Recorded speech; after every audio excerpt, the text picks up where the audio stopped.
Alright, now it's time to get some stitches in this thing.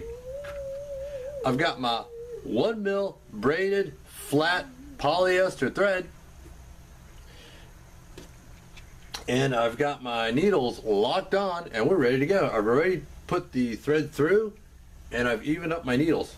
Now I'm going to start back here and go out a little ways and then come back and stitch it the rest of the ways, just to give it a little bit of extra support, because not only is the belt loop on this edge, but it's also the end that the gun gets shoved in and out, so I want to make sure it's strong.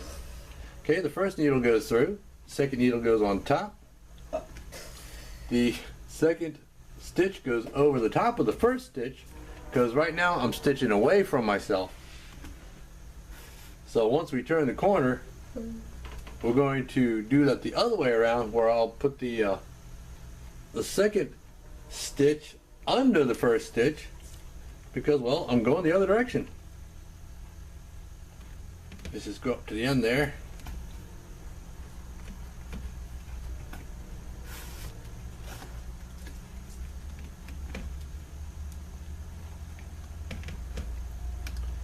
Now the stitches, even though y'all saw me glue this together, the stitches are actually what hold it together. And you gotta make sure it's a good strong cord. Because, you know, just because something may have a brand name or something doesn't mean it's necessarily the right one. This one, this cord, I have no idea what brand it is. But I like it, I like the way it works, and I like that it's good and strong. Now, I am stuffing a lot of thread into this one hole, but I should be able to push it through without too much drama. Oh, pull it good and snug, especially on this edge here, because I want that edge to stay shut and look good.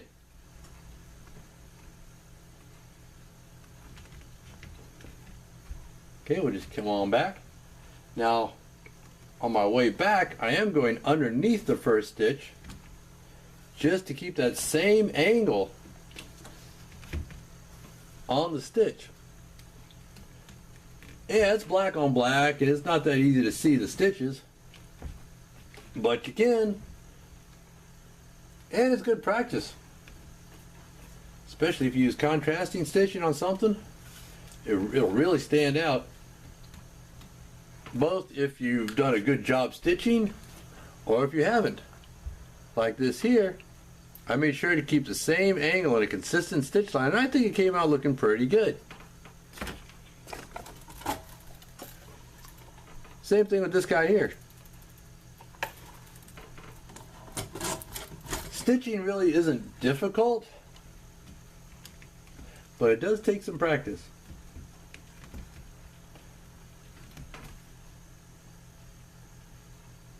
Oh, these are Tandy needles. They're 3/0 Tandy needles, and they work fine for me. I haven't broken these. I have used the needles with the big eye on it.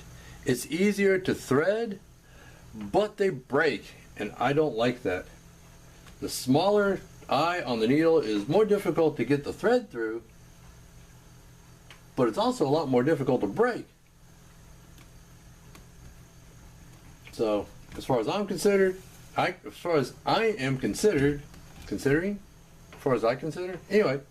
in my opinion, it's worth the extra effort to get it threaded for a needle that'll last longer and work better. Because everything counts when you're doing a stitch line. So I'm going to keep on stitching. We'll be back in a minute. Or rather, we'll be right back. Okay, now the idea behind my stitch line here is, I'll just use a needle. I started here, and you saw me double it up, came this way, down that way, up this way, and I'm going this way. The reason is, I consider this part to have the most stress, and this part to also be stressed, as well as this part. So I like ending my stitches in the area that I consider having the least amount of stress, and that would be in this area right here. So you saw me doing it, then I was coming out and I was putting the second thread underneath, but since I turned the corner and I'm going back, the second thread is going on top, and that'll help preserve the angle of that stitch. So I got a few more to get to the end, and this particular stitch line, and then I am going to do my back stitch.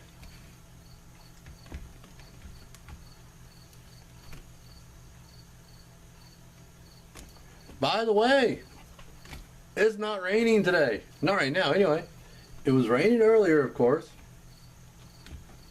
Of course it was raining. It's been raining like crazy around here. Okay, that's the end of my stitch line. Let me double check. Yep. And now I'm going to back stitch this away a little bit. And that'll be it. But again, as I come back toward me, my second stitch will go underneath the first.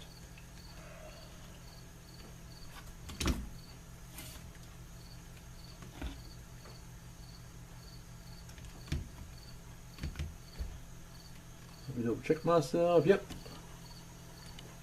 Try to keep my head out of the camera. Out of the camera lens.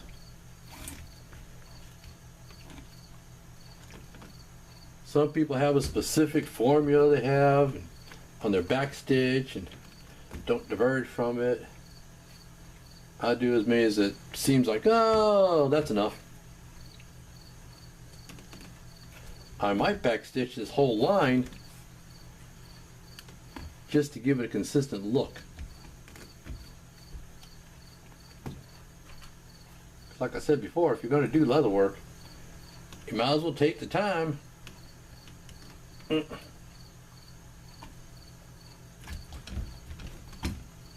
and do the details that make it look good.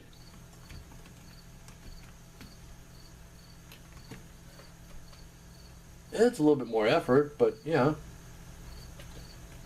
most people don't get into a hobby because they don't feel like doing any kind of effort. I need my little pliers here. Here we go. Make sure I didn't pierce it. Nope.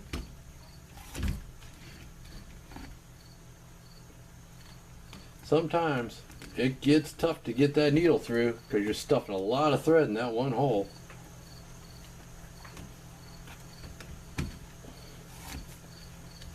I'm almost back to the end here.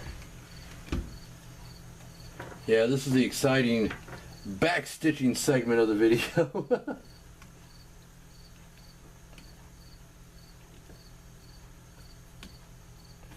I sometimes think I want to do a video and just video record, I guess, because there's no tape anymore. Get on video leather drying or something like that. However long it takes for a piece of leather to dry, just for the fun of it. Okay, this is my last stitch here. And that's it. Pull that tight, pull that snug, pop it out of here. Cut it off. Boop. And I like to leave about, if y'all can see it, about that much. See it? And then I'll take my lighter and go ahead and melt the ends.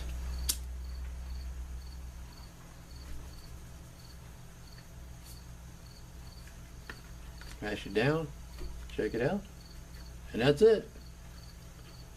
That's our stitch line done. And now it's on to doing something about these edges. We'll see you then.